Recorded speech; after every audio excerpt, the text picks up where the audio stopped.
Time production, summertime fine. She got a pretty mind, a Howard alumni.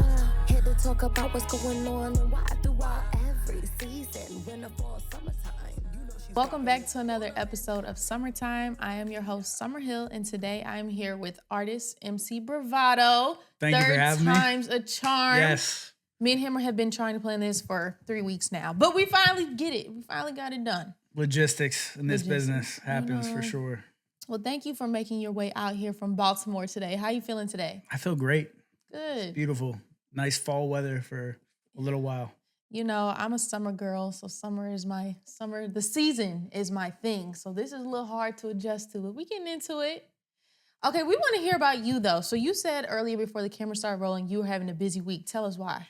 Yeah, so I'm a program coordinator for Beats Not Bullets, which is a nonprofit music education program for at-risk youth in Baltimore City. So a lot of my time with that hat is spent on getting us in schools and just the logistics involved in that. So I was busy doing some of that stuff. I'm finishing a compilation album right now. So there's like the music side of things, and then also I've shot 8 episodes of the podcast I've been working on. I got 2 more to do, and then that's going to launch. So we were talking to some folks today about distribution and things of that nature. So You got a lot going on. I do. I want to get into all of it, but first your podcast. So what's your podcast going to be about?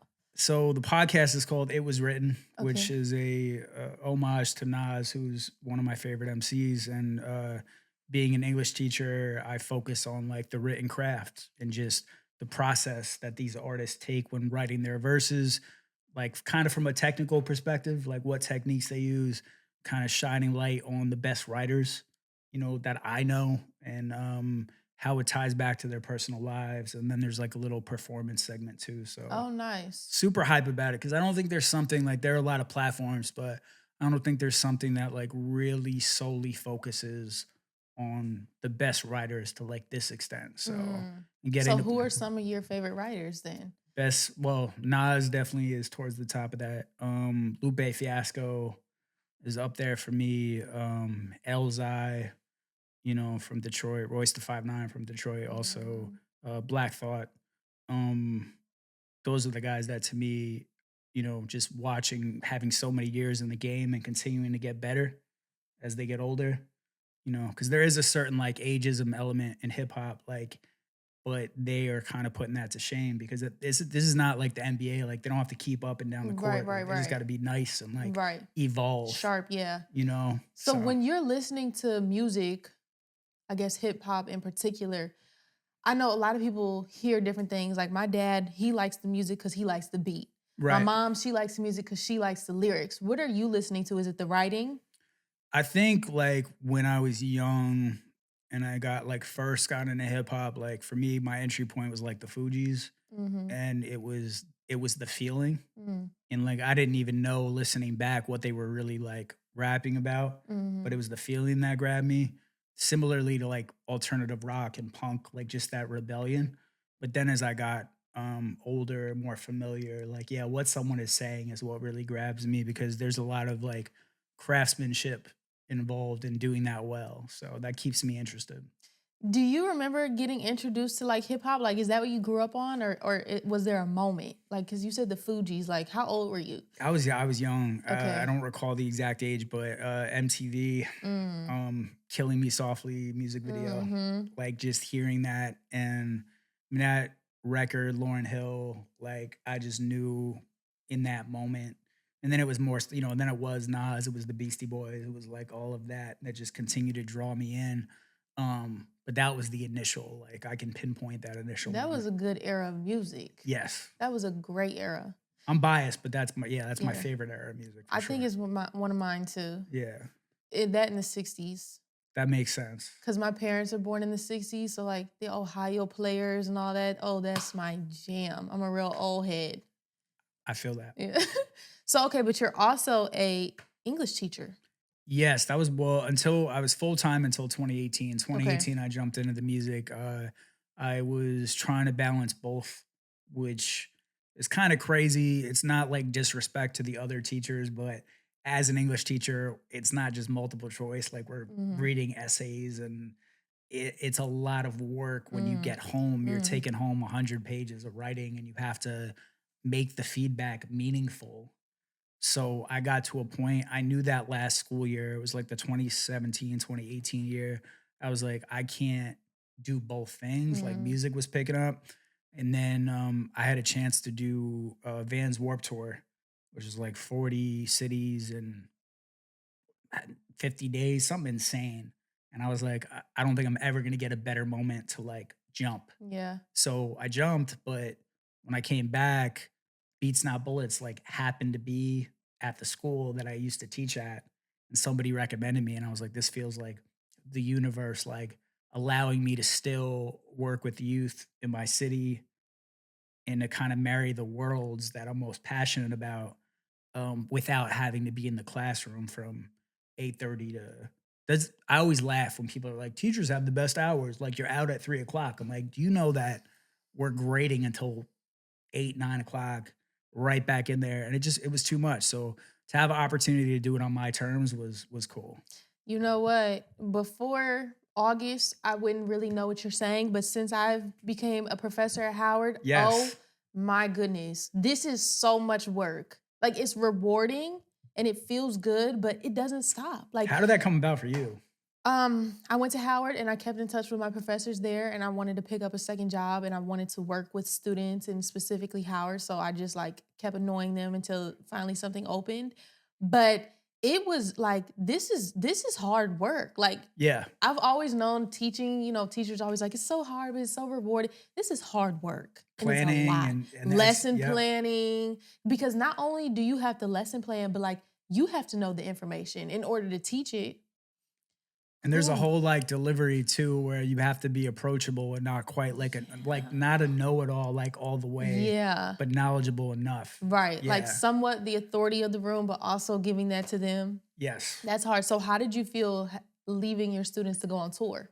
It was tough. Like I waited till the year ended before I left. And the group that I actually like, I started with this group in ninth grade, and I taught them in 10th grade, and then I taught them in 11th grade, and then they were actually filling out like a petition for me to teach them in 12th grade. Really? Yeah, and the principal was like, That's "This sweet. man is not teaching you all 4 years of high Yeah. school."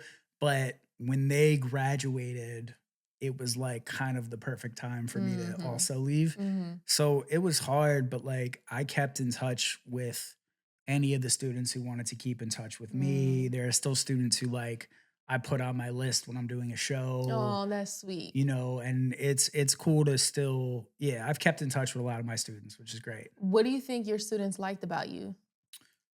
Probably that I was genuine and just a bit of an open book. Like with teaching, there's like the old adage where it's like, don't smile till Christmas, Mm. where like you have to show that you're serious. Mm-hmm. And another classroom management like axiom is like it's easier to loosen up than to tighten up. Mm. So like the first half of the Ooh, that's year, okay. That's true. yeah, That's true. like you're a little tough, but then you start to show, more about yourself and ride for them and advocate for them. And just I always tell people like it's kind of like sales to a degree because they're buying you first. Like I know a lot of teachers who are like brilliant minds, Mm-hmm. but they can't teach because they Mm. don't know how to connect. They Mm. don't know how to manage a classroom. So if you can knock that stuff out, it's like the content knowledge, at least in high school, the content knowledge, I don't want to call it secondary, but it's like almost secondary. That's true. There's a lot of transferable skills that you get from teaching, like managing student or Yes. managing period, knowing how to connect and regurgitate information. So that's so true. But okay, so then you also do beats, not bullets. Tell Yes. us about that. Beats Not Bullets has been around for like upwards of a decade, has served in the neighborhood of like 1,000 students from Baltimore City. We were primarily in high schools during the school year, and then we kind of pick our best students from those groups and we take them into a summer program that's on Saturdays at Lineup Room Studio in Baltimore. And part of our population there is not just from the schools, but it's students who the judge, wants to do something like you got to do something constructive, try this program type deal. So we get a lot of these kids who have, some rap sheets and pasts that on day one, the way they are versus how open they are at the end is like pretty cool to see. I love that process, but probably the coolest thing about Beats Not Bullets is not just the initial process. It's that it's like a fraternity kind of Mm. situation because once you're in and you go through the program, like we are still helping finance albums that they're working Oh, on. nice. If they need a music video done, placing them in jobs and internships in and out of the music industry. It's really like a family and a fraternity that once you're a part of it, you can continue to utilize it and be a part of it for the long haul. And we're also in like correctional facilities and stuff now Mm. too. Is it only for men? No, Okay. we have plenty of we've had plenty of female students. Standout one in recent years, she was like a poet. She was cool, but we had our shining star actually. She spent some time at Howard. She goes by Tay Bands, Mm. and she actually has this whole showcase called BU. And it's wild because we put them through like these mock situations, right? Like in the building where we have the studio, in the basement, there's a venue. So we'll put them on a stage and we'll kind of like low key heckle them and like show them what it's like to be in a room where people might not be feeling you. Mm. And then they perform at graduation. But we did this mock podcast thing where we like sat down and the lights were up and we were filming. And this girl sat there and said, I want to do what you guys do and start a nonprofit. And sure enough, like 2 years after that, she has her BU I nonprofit know that's right. Go and ahead. she gives performance opportunities to kids throughout the city and they get Oh, I paid love they that. get paid to perform. Tay Bands, BU, definitely check her I out. love that. That is really cool. Yeah, she's like our shining star. Yeah, I Yeah. bet. I bet. I know that's right. So, but you're from New York. Originally, So yeah. how did you lay roots in Baltimore like this? So I went to Salisbury University for Mhm. college on the Eastern Shore. And when I started teaching in Salisbury, it was like kind of slow for me on the music side because I was still like through college, I was doing music. And then when I started teaching, I was always doing music. And there was just no scene for like you go to Ocean City for the beach, you're not going for like hip hop, Right, right. And it just got to a point where I wanted to be somewhere with a little more action. So I moved to Baltimore without a job, but I had my summer teacher pay. Mhm. And then like Mhm. that August when it was about to run out, I found a job and I just been in Baltimore since then, which was it was like 2012. And so this is where you were like, let me lay my roots down here. Yeah, Baltimore is really like I mean, New York is home originally, but Baltimore has really become I almost feel I'm getting to the point where I almost feel like I'm from both places, even though Okay. like because you have who you are when you're younger. Right. And then ideally, not all of us do, but ideally you evolve Mhm, as a mhm. human. And I think like being in Baltimore has become part of my character, like part of my fabric, Mm. as a person. So I feel people ask me where I'm from. It's like it's Yeah. both I kind feel of. that way about DC too. I'm like, I'll just say DC at this point Where are because you from before I'm DC? originally from St. Louis, but Okay. I've moved around a lot. But I've spent, first 12 years in St. Louis, and now I've been here for 7 years. So it's like DC, Yeah. just DC at this point, or both. But okay, I want to know, and I want to talk to you about the intersection of race and hip hop, Sure. and I want to know about your experience in Baltimore, Sure. your experience in these schools, working with these kids in these correctional facilities, and within hip hop as a white man. You actually, I have to say, you're the first white man I've ever had on this show. Oh man.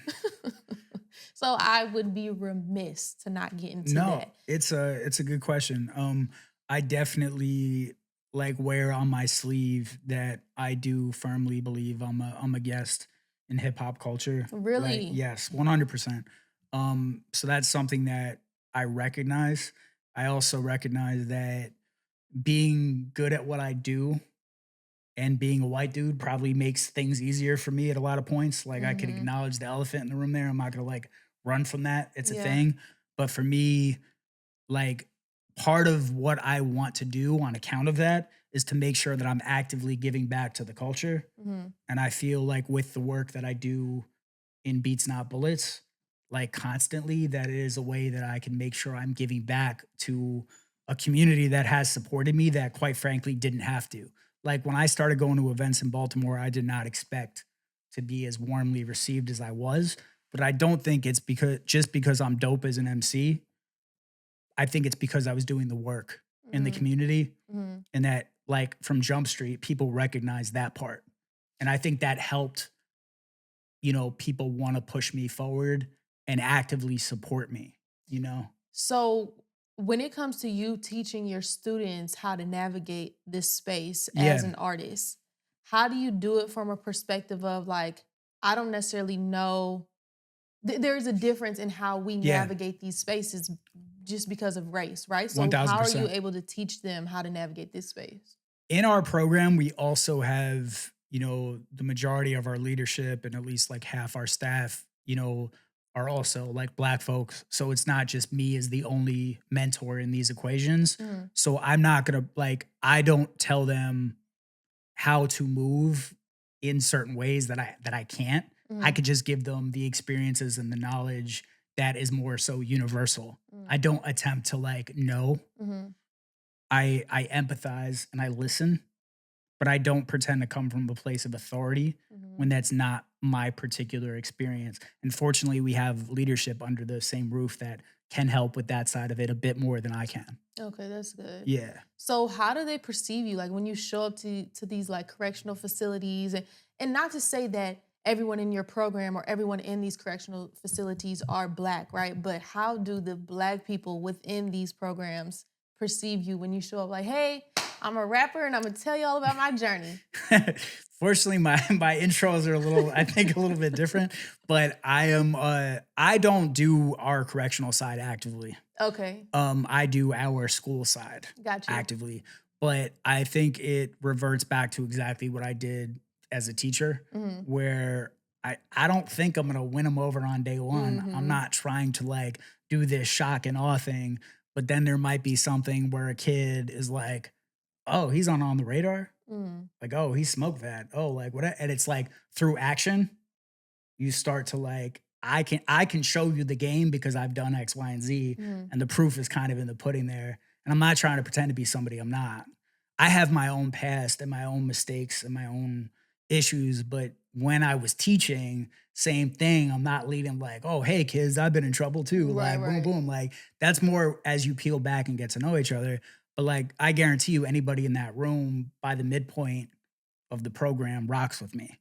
But I think it's disingenuous on day one to try to do this shock and awe, look a certain way to be that's not how relationships work, especially with kids who have been through more by the time they're 16 than most people have been through in their life. So slow and steady and genuine. So you said that you understand that you're a guest in this hip hop culture. For sure. Have you always felt like a guest, or was there a moment where you realized okay, hold on, let me take a step back and reevaluate my place in this culture? It's definitely the latter. I think early on, it's easy to think you're doing this crazy thing by being the only white guy in the room or whatever. And when I was young, prior to certain experiences, culturally, I think I was a little naive. I think over time, I recognized fundamentally what hip hop was, socially what hip hop was, and the fact that that isn't something that I'm Italian American. We built a lot of things, but we didn't build that. You know what I mean? So with time, I came to appreciate that more, and it just became fact to me. And it's not to say that there weren't your Rick Rubins, your Beastie Boys, that they didn't have a role, but it's a Black culture that some of us are lucky enough to have a space in. But that definitely came with time. When I was 19, 20, rhyming, I wasn't thinking about that. I was thinking about surviving and being recognized for my talents. And that was the depth of it. Surviving what? What kind of things were you rapping about at that time? Just surviving in the sense of people recognizing that I was good at what I did. If I was battling mostly when I was young. I started as a battle rapper before I was. How was that? I was good. Really? Yeah, I that preceded me writing. So just being, and I liked it because people would size me up and assume things. I'm okay, it was better that way for me. But it took me time and life experience. one of my first years teaching in Baltimore is when like like the uprising happened in the city, and seeing some of that stuff up close and seeing how what a lot of my students had to deal with before they got to school changed a lot of how I navigated certain things Mm. and just changed my cultural perspective on just about everything. I think I was a little naive prior to teaching in the city. I think that opened my eyes to a lot. And I think it kind of recalibrated my cultural vantage point and how I see hip hop. What do you think is one of the overarching messages that you learned from that experience that did change your perspective? That the system is rigged Mm. and that, against people that look a certain way, And you that's know. not something that you really thought about before? No, because if you live in a bubble, which you do to an extent if you're privileged and it's not in your everyday life. Like I had to look at it. There wasn't any running from that. If I cared about the personal relationships with my students, it was something I had to look at and acknowledge. So that came with the experience. And if I Mm. didn't have that experience, I don't know, I wouldn't be who I am. So yeah. I'm not grateful for it because I wish none of it happened. But like that's the way it broke. Okay. Yeah. I just had to grill you real quick on that. No, that's okay. Nothing personal. No. I don't internalize that. I Okay. understand it, and I think it's important. It is important. Yeah. And I'm glad that you're at a place where you see the difference and that you can work to work with them on that difference and use your experience and your privileges to help them. 1000%. Okay, so let's segue into mental health. I know that's a big topic in your rap. Where, if you had to put it on a scale 1 to 10, where are you at today? Mm, 10 being I am crashing out, and 1 being I feel superb. 10 is the negative side. Yeah. Okay. 7? Okay, and tell me why. If you feel so No, that's comfortable. fine. I have a lot of anxiety and OCD and depression, and I attacked it in different ways. Attacked it is probably not the right word because I more so band-aided it. Mhm. When I was going full speed ahead, teaching and pursuing a career in music, I was sleeping 4 or 5 hours a night because I was doing both jobs full time essentially. And I was basically just taking medication that would keep me up for the day, Mm. medication that would make me sleep, medication that would take the edge off. Eventually, I kind of just went cold turkey with that. Then when I was kind of cool, or so I thought for a bit, but I didn't really address the root of a lot of things. So then I went back to therapy, which I'm still doing, and trying to get to the root for a lot of the reasons that I have issues with certain things. Also to learn the coping skills and the right way to talk to myself, um, and to be, as positive self talk and kind of the wonders of that and those strategies.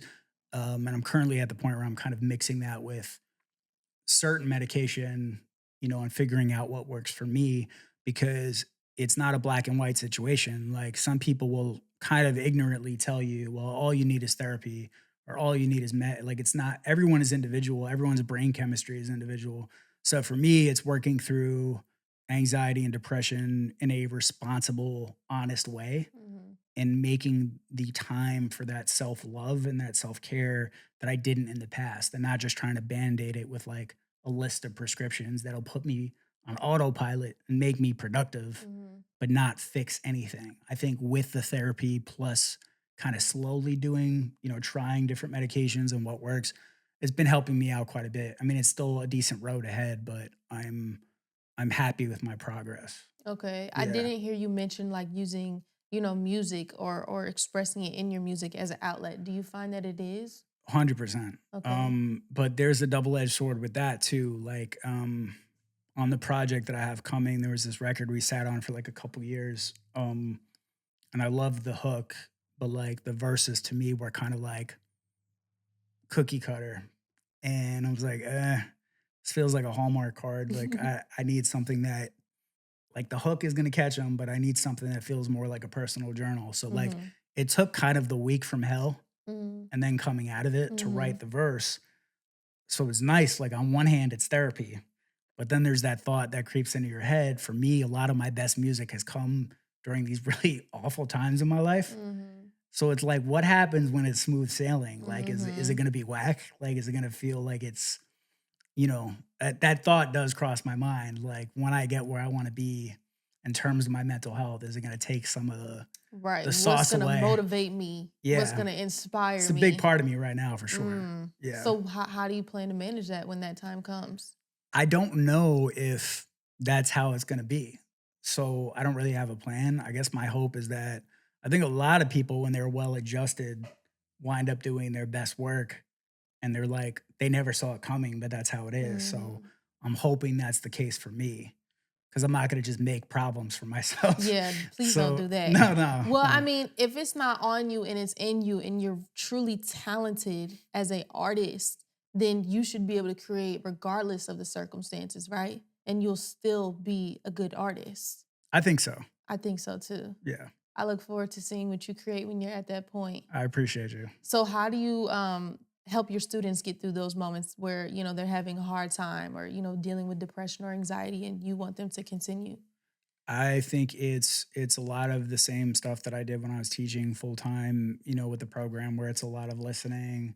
And if there's something that is a mutual experience or a universal experience, I just shoot straight with them. You know what I mean? In terms of like, this is what I've seen when it comes to that. I know that's not exactly what you're going through, Mhm. but you can try XYZ. You can talk to this person. You could use this resource, and but I think the biggest thing is just like making yourself available Mm. and like them knowing that they could actually pick up the phone and call you whenever and that you're really there and being about that. I think sometimes that goes further than like anything you could actually say, Yes, people just want to feel heard and seen. 100%. That's it, including myself. And you know what I kind of liked about like 2024, like how we're really big on like self-love and self-care. Like I feel like it is a trend, but it's important. Like yes, talk well to yourself. Spend some time in nature. Like do what you have to do to really develop and build up yourself so you're not pouring from an empty cup. But speaking of mental health and taking care of yourself, we all know that the music industry is a dragon. How do you maintain and stay grounded in such an industry? And how does this industry feel to you? I think you have to like just as important as knowing what you should say yes to, Mm, and maybe more important is knowing what to say no to okay. and being super intentional about what you do Mm, and what you take on. And if that upsets someone, I don't even want to call it selfishly, but it's kind of not your problem. Like yeah. you need to worry about the people closest to you and the people you care about and be intentional about giving them what they need because the work life balance, like that's something I'm constantly working on. But it's so easy for that to get lost in translation, especially if you're independent because you're like, oh, well, if I don't do this now by Wednesday, Right. I'm going to lose out on this amount of money or this opportunity is never going to come again. And like, 99 out of 100 that's not true, and you're better off like slowing down a little and like I have to consciously and constantly make that effort, and like a year ago I wasn't even doing that. Like I was Mm, more or less doing whatever came my way. So I think that's important. I think surrounding yourself with the right people is important. Not necessarily the people that just tell you what you want to hear because there's a lot of that, a lot of people talking a big game about what they can do for you and XYZ. Like you really and again, there's no like user manual on that. Like that's individual. You have to use like your intuition, mhm. and your own knowledge to surround yourself with the right people. Nobody's gonna do that for you. Yeah. So That visceral reaction. mhm. So what experience did it take for you to learn that lesson that like sometimes I need to say no to protect my peace? I think with the anxiety, um, getting to a point where I was like, this is gonna sit me down if I don't change Mm, something. Like if I don't make now I have time every single day that I make for myself, okay. like pretty much universally. Obviously there are exceptions when things get like crazy, crazy, but it's very easy as when you're like grinding and trying to build a platform and make something happen. It's easy to rationalize and like, no, I gotta take this call right now. I gotta do this. Like really quieting that noise and like Mhm. using the calendar and just being a little more structured has gone a long way for me, but I'm still very much a work in progress with that. Yeah, I Yeah. feel that. Like, I'm at a point, I don't really feel like I could say no because I feel like I got to take this opportunity. Like, who knows when the next one is going to come? Exactly. That's tough. Yeah, and that's something that only you can really make that determination. But I feel like if you do quality work and you're like brick by brick, Brick by brick. yeah, it's inevitable, Yeah. you know. Tell me about your writing process. Because, again, like being an English teacher, or, you were an English teacher and you putting so much emphasis on the lyrics, like, how does that process look for you? Um, I don't have like I guess I kind of have two distinct ways that I do it. Like sometimes I don't consciously use like I'm not like I'm going to use hyperbole here Mm-hmm. or alliteration or Mm-hmm. internal rhyme. Like it's just things that come naturally because I've done it so often. I used to like really always feel like I had to prove I could rap. Mm-hmm. So I would try to be like super technical and all that stuff. Mm-hmm. But that stuff's not necessarily the most fun stuff to listen to. Yeah, yeah. So like I've gotten to a point more where I want to be as concise as possible and kind of layer what I'm saying to where like your everyday person can feel it, Mm-hmm. but then the person that's looking for the lyricism will find the gem, that's there. Sometimes like I'll play something, I'll play the instrumental and it'll kind of pour out. Mm-hmm. One of the recent records I dropped was that way. But then other times I'll put like notes on my phone that have to do with different subjects or song titles, Mm-hmm. and I'll kind of just jigsaw it over time. Like as the idea comes, Mm-hmm. I'll just keep adding to it, adding to it, adding to it, and then kind of, you know, make something out of that. But I don't have like a distinct process or place that I write. Often I don't really sit down and write. Like it happens sometimes, but usually I'll be driving. I'll get Okay, the traffic idea. thoughts. Yeah, Yeah. like when I was started rapping, I was a cashier at a grocery store, and sometimes I would like pretend that I had to write something down for the store, and I'd be writing raps on the back of receipt tapes and telling Really? customers to wait, like Hold while on I real quick. yeah, like while I wrote my ideas, and I'm like 16, and my mom would get pissed because she's like, Really? "What are all these papers on your dresser?" And like, and I had to explain. I'm like, "Don't throw those out. Aw. That's gold." Right. um, Did being an English teacher help you as a rapper at all? for sure. Yeah, I mean, when I went to school, undergraduate school, I went as a literature major, and Okay. I didn't know what I was gonna do other than immerse myself in writing and reading. I'm like, this will sharpen my craft because all I'm gonna do is read and write essays. And then I went to grad school to teach, and that was more on like the actual art of teaching, right? But like the whole time, even teaching, I'm constantly revising, critiquing, editing, delivering information. So it kind of kept the blade like sharp the whole time because Mhm.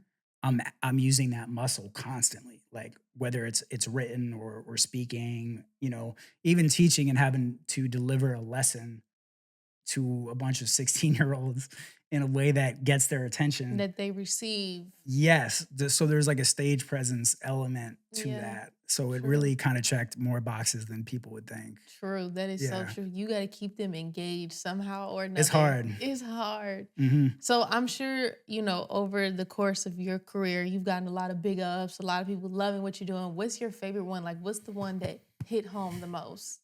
Um, I This is tough. I'd probably say Joel Ortiz.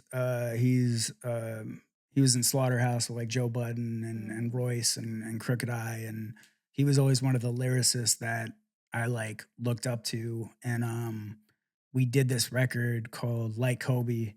And the strange part is like prior to Kobe's passing, I was actually working with his company called Granity Studios because they did these books that were intended for reluctant readers in high school, and they kind of combined like this Harry Potter element with like basketball.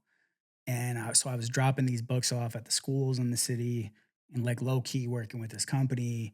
And his journey after basketball like really inspired me. So I made this like anthemic record that was about him and got Joel on it. Oh, wow. And Joel liked what I did initially, like jumped on the record, gave me a good deal on the feature, all that.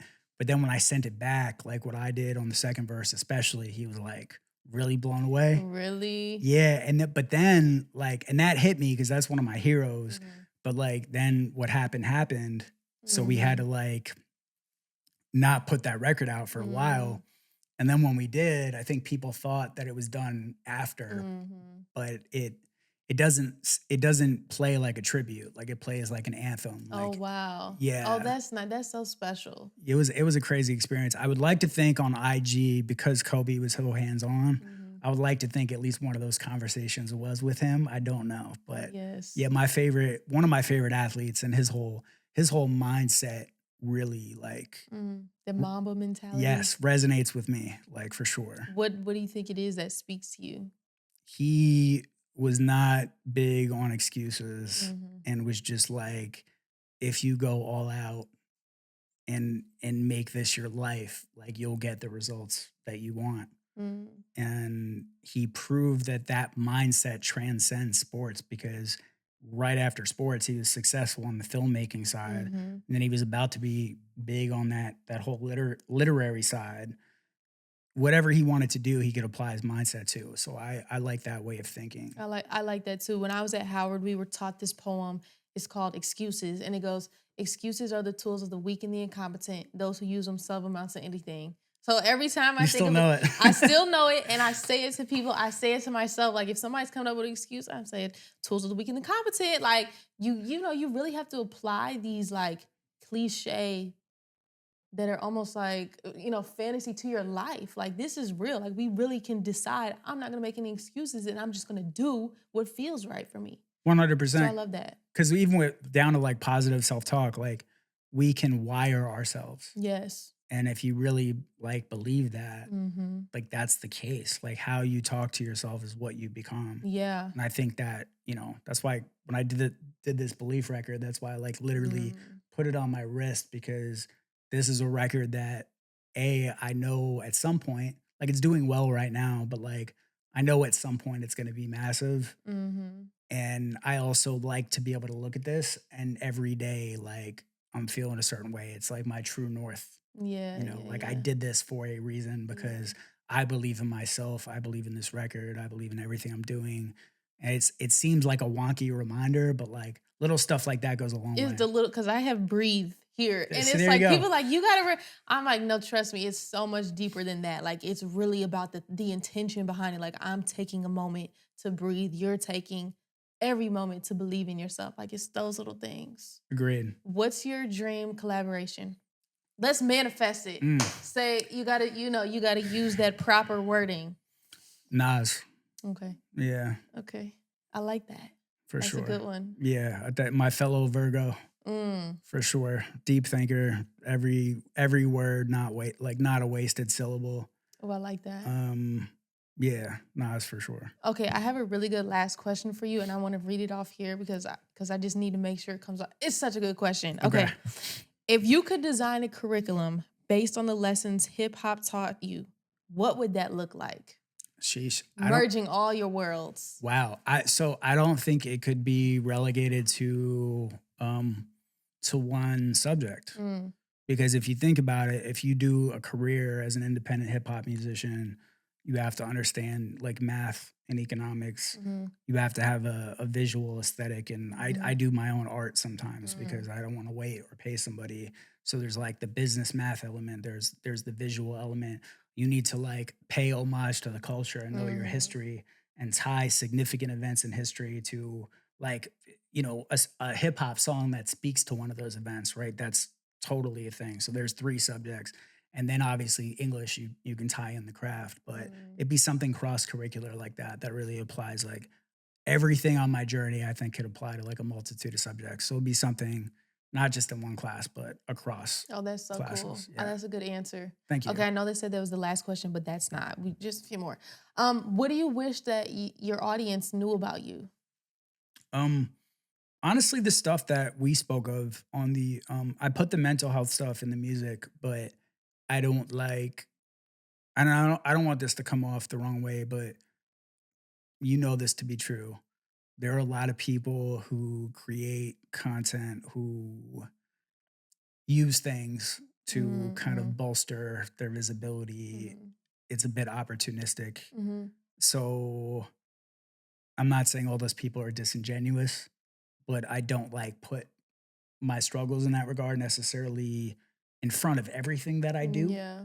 And if someone does that, cool. Like, it depends on the person whether or not it's genuine, in my opinion. But for me, I wish more people knew, where I was coming from in that regard, because my therapist said he thinks one of the issues I have is that I hide it very well, and hiding it to a degree could be like not dealing with it.